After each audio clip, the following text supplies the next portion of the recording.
صلی اللہ علیہ وسلم کے وصال ظاہری کے ایام قریب آئے تو حضور نے سرخ پٹی باندھی، تیز بخار ہے نبی کریم کو، 2 صحابہ سہارا دے کے مسجد میں لائے، نبی پاک علیہ السلام کو بظاہر سہارا دے کے لایا گیا۔ کریم رسول نے لوگوں کو جمع کیا، حضور آج کیا ہونے والا ہے، آج کیا کہا جائے گا، آج کس لیے میٹنگ بلائی ہے؟ نبی کریم کے کل صحابہ جب مسجد میں جمع ہوئے تو کھچا کھچ مسجد بھری ہے۔ وصال ظاہری سے چند یوم پہلے کی بات، نبی پاک نے فرمایا آج تمہیں کوئی جہاد کی ترغیب نہیں دینی، آج کوئی نیا پیغام نہیں دینا، آج تمہیں بتانا ہے کہ رب نے اپنے بندے کو اختیار دیا ہے، چاہے تو دنیا میں رہے، چاہے تو اس کی بارگاہ میں حاضر ہو جائے۔ اس عبد نے بارگاہ ربوبیت کی طرف لوٹنے کا ارادہ کر لیا ہے۔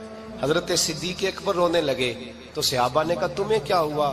کہنے لگے سمجھ نہیں رہے، کسی کی بات نہیں کر رہے، نبی پاک تو اپنی بات فرما رہے ہیں، اس نے جانے کا ارادہ کر لیا۔ سنیے میرے بھائی، محبوب پاک نے فرمایا بھائی کسی شخص کو میری طرف سے کوئی تکلیف پہنچی ہو تو بدلہ لے سکتا ہے، بدلہ لے سکتا ہے، کسی کو تکلیف پہنچی ہو۔ صحابہ پھوٹ کے رونے لگے، محبوبہ کرم ہی کرم ہوا ہے، رحمت ہی رحمت آئی، آپ کے بارے میں گمان کرنے والا بھی دائرہ ایمان سے نکل جائے گا۔ حضور آپ کیا فرما رہے ہیں؟ فرمایا نہیں بھئی اٹھو۔ پیچھے سے جناب عکاشہ بن محصن اٹھے، ہاتھ کانپتے ہیں، آگے بڑھے، کہنے لگے یا رسول اللہ ایک جنگ کے موقع پر آپ نے درہ مارا تھا، ننگی پیٹھ پر صفیں سیدھی کراتے، بات دل میں رہ گئی ہے، میں نے بدلہ لینا ہے۔ نبی کریم نے فرمایا بلال دوڑ کے جاؤ، فاطمہ کے گھر درہ پڑا ہے، درہ لاؤ۔ سیدنا بلال حبشی کہتے ہیں میں گیا، دستک دی سیدہ طیبہ طاہرہ، حضرت فاطمہ فرمانے لگی بلال کیسے آئے ہو؟ اماں جی وہ درہ چاہیے تھا۔ سیدہ کو تشویش ہوئی، کہنے لگے بلال نہ تو جنگ پہ جانا ہے، نہ جہاد ہے، نہ کوئی ایسا موقع ہے، حضور کی تو طبیعت مبارک بظاہر بڑی علیل ہے، درہ کیا کریں گے؟ حضرت بلال عرض کرنے لگے اماں جی ایک صحابی بدلہ لینے لگے ہیں، صاحب طبقات نے جملے لکھے ہیں، کہتے ہیں بی بی صاحبہ نے درہ بھی دیا اور امام حسن حسین کو بھی باہر نکالا۔ فرمانے لگی عکاشہ سے کہنا 100 درے مارے، ان 2 شہزادوں کے جسم پر نبی پاک کے قریب نہ جائے، میں نے 2 بچے پیدا ہی اپنے محبوب پر قربان کرنے کے لیے کیے، ان کو لے جائے۔ حضرت بلال کہتے ہیں میں 2 شہزادے لے کے آیا، اور جب دروازے میں میں لے کے پہنچا تو نبی پاک نے دیکھا تو آنکھوں میں آنسو آ گئے، فرمایا ان کو بٹھا دو، مجھے پتا ہے فاطمہ نے کیا کہہ کے بھیجا ہے۔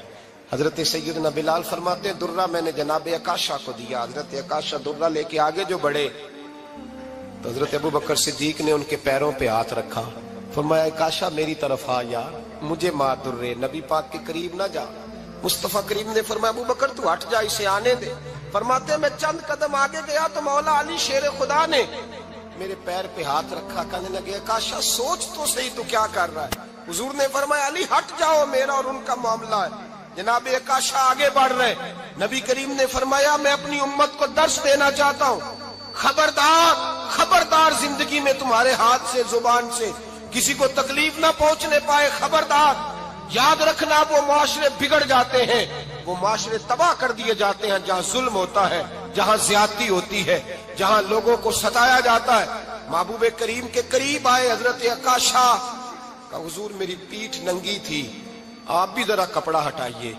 نبی کریم نے پیٹھ سے کپڑا ہٹایا، جناب عکاشہ نے درہ جو اٹھایا تو صحابہ کی چیخیں نکلی، حضرت عکاشہ نے درہ دور پھینکا، حضور کے بطن اطہر سے لپٹ گئے، چومنے لگے، کہنے لگے حضور وہ تو صفیں سیدھی کراتے لگ گیا تھا، آپ نے کہاں مارا تھا؟ یا رسول اللہ میں تو بہانہ بنا رہا تھا کہ جاتی دفعہ مجھے وجود چومنے کا موقع نصیب ہو جائے، مجھے یہ موقع نصیب ہو جائے۔ میرے حبیب نے فرمایا جس نے جنتی دیکھنا ہو میرے عکاشہ کی زیارت کر لے۔ بھائی ظلم کا دروازہ کھلا ہوا ہے اور لوگ بھول جاتے ہیں زیادتی کرتے ہوئے، وہ بہو سے ہی کیوں نہ کریں، وہ اپنے گھر کے بھول جاتے ہیں کہ شاید پوچھنے والا کوئی نہیں، شاید میزان نہیں لگے گا۔ ایران کے بادشاہ نے اپنے بیٹے کو پڑھانے کے لیے ایک استاد صاحب کا بندوبست کیا۔ استاد صاحب کو کہا کہ میرے بچے کو دین پڑھائیے، میں چاہتا ہوں کل اس نے عنان حکومت کو سنبھالنا ہے تو یہ دین سے آگاہ ہو جائے، اس کو کچھ سکھائیے پڑھائیے۔ بہت نیک بزرگ بڑے درویش عالم پڑھانے لگے، اسباق مکمل ہو گئے، دین کے اسباق قرآن مجید پڑھایا، احادیث طیبہ کا درس دیا، اصول فقہ سے روشناس کرایا۔ جب بچے نے مکمل تعلیم حاصل کر لی اور آمین ہو گئی، دستار ہو گئی، فارغ ہو گئے، تو پھر ایک دن استاد صاحب نے کہا بیٹے کل تم نے ضرور آنا ہے، کچھ بات کرنی ہے۔ شہزادہ گیا ملنے استاد صاحب سے، استاد صاحب نے کنڈی لگا لی، ہاتھ میں درہ پکڑ لیا، مار مار کے پورے وجود کو زخمی کر دیا، کوئی غلطی نہیں، کوئی بات نہیں، مارا۔ اب بچہ آیا آ کے بادشاہ سلامت سے کہا کہ ابا جی سمجھ نہیں آئی، بڑا مارا ہے استاد۔ تو سیانے تھے نا بادشاہ، یہاں تو قاری صاحب روز کٹہرے میں کھڑے ہوتے ہیں، مولوی صاحب آپ نے میرے بچے کو کیوں مارا ہے؟ آپ 8,000 کے مولوی ہیں، میرا کئی کروڑ کا بچہ ہے، سویرے بدل لیں گے، خبردار آپ نے بچے کو ہاتھ لگایا، اپنی حیثیت میں رہے معاذ اللہ۔ جو قومیں استادوں کو کٹہروں میں کھڑا کرتی ہیں وہ ترقی نہیں کر پاتی، جو استادوں کو کٹہروں میں روز کھڑا کرتے ہیں۔ کہا ابا جی بڑا مارا ہے، تو والد بڑے سمجھدار تھے، کہنے لگے بیٹا استاد باپ ہوتا ہے، وہ زیادتی نہیں کرتا، کوئی بات ہوگی میں تیرے استاد کو کٹہرے میں نہیں بلاؤں گا۔ اماں سے بات کی، اماں کہنے لگی بیٹا میں تیرے باپ سے کیسے بات کروں، ڈرا تھا۔ وقت گزر گیا، 22 سال بیت گئے، 22 سال گزر گئے، بادشاہ کا انتقال ہوا، شہزادہ تخت پہ بیٹھا، پہلا حکم یہ دیا کہ میرے استاد کو بلاؤ، پہلا حکم۔ استاد جی بوڑھے ہو گئے تھے، چھڑی کے اوپر ٹیک لگا کے آئے اور بھویں سفید ہو کے جھک گئی تھیں، یوں آنکھ کھول کے بڑی مشکل سے دیکھا، کہنے لگے شہزادے حکم ہو۔ کب میں شہزادہ نہیں، اب میں بادشاہ بن گیا ہوں۔ استاد جی 22 سال بیت گئے، آپ نے مارا تھا، پر وہ درد چونکہ زیادتی کی تھی، میرا قصور کوئی نہیں تھا، تو نہ میری روح سے درد گیا ہے نہ میرے جسم سے گیا ہے، میں بے اختیار تھا، پوچھ نہیں سکتا تھا، آج با اختیار ہوا ہوں۔ سب سے پہلے پہلا حکم آپ کو دیا، بلایا ہے، بتائے کیوں مارا تھا، کیوں مجھے مارا تھا، میری زیادتی بتائے۔ تو استاد، بوڑھے استاد کی آنکھیں آنسوؤں سے بھر گئی، کہنے لگے بیٹے بس آج کے دن کے لیے مارا تھا، یہ جو دن آ گیا نا میری زندگی میں اس لیے مارا تھا، یہ میں چاہتا تھا میری زندگی میں وقت ہے، آج کے بس میری مراد پوری ہو گئی۔ کہ صاحب کس لیے، مجھے بھی سمجھائے۔ آپ فرمانے لگے کتنی دیر ہو گئی تجھے مار کھائے ہوئے، کتنا زمانہ بیت گیا؟ کہنے لگا 22 سال۔ فرمایا زخم بھولے تو نہیں، درد ختم تو نہیں ہوئی، تمہیں بات 1 منٹ کے لیے بھی تمہارے حافظے سے محو تو نہیں ہوئی؟ کہ استاد جی روز رات کو یاد آتی، روز خیال آتا تھا۔ استاد کہنے لگے بھائی تو بے اختیار تھا، پوچھ نہیں سکا، 22 سال تجھے یاد رہا، مجھے پتا تھا تو ایک دن حکمران بنے گا، میں نے تجھے اس لیے مارا تھا کہ بیٹے یاد رکھنا، کسی پہ ظلم نہ کرنا، اگر تجھے 22 سال تک یاد رہا ہے تو جس پر تو ظلم کرے گا اسے بھی قیامت تک یاد رہے گا، اور یہ یاد رکھنا تو آج با اختیار ہوا تو تو نے مجھے بلا لیا ہے، قیامت کے دن غریب با اختیار ہو جائیں گے، مظلوم با اختیار ہو جائیں گے، وہ با اختیار ہوں گے، للہ الواحد القہار، رب کریم کی بارگاہ کے اندر ان کا اختیار ہوگا، اکیلے اللہ کی حکمرانی ہوگی، پھر وہ بلائیں گے، بڑے بڑے کج کلاہ دنیا میں جن کی پگڑیاں اونچی تھیں وہ سر جھکائے کھڑے ہوں گے، دنیا میں جو ڈکٹیٹر بنتے تھے ان کی پشتیں لال ہوں گی، ان کو غدار لکھا جائے گا، قیامت تک نہیں بھولے گا۔ ظلم کرنا تو سوچ سمجھ کے کرنا، اتنا کرنا جتنا تم سہ سکتے ہو، اتنی زیادتی کرنا جتنی قیامت میں تم برداشت کر سکتے ہو۔